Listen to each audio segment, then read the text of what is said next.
yes, women are making some progress, but there's still a massive divide, right? Even take a look at the top 5 or 6 banks here in the U.S. We only have one woman that's a CEO of one of those banks, Jane Fraser. Obviously, she's topping your list. I guess what do you think that timeline looks like until we do see one of those top CEO roles being filled by another female leader?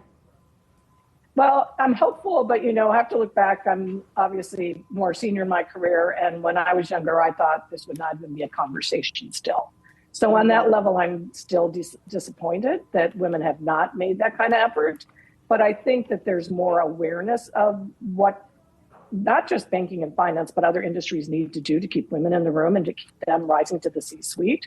And I think the important thing is for men to be their allies, because men are still running the top industries, whether it's banking, finance, journalism, whatever it is. And so if we are able to cultivate men to help push women up and support them for justifiable reasons, they're just equally capable, then I think we could start to see more women at the top.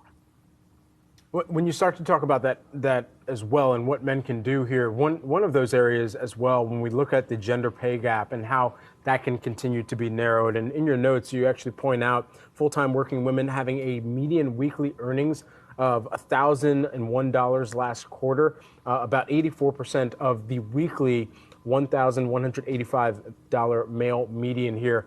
If we are to continue to see that gap shrink even more, what is the next step to really get us past perhaps the next hurdle from your perspective and from what you're hearing?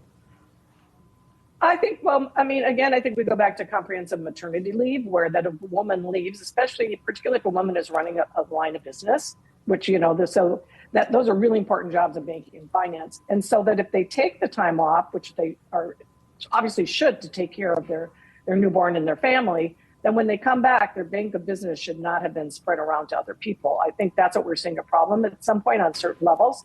So I think family leave is a real critical thing.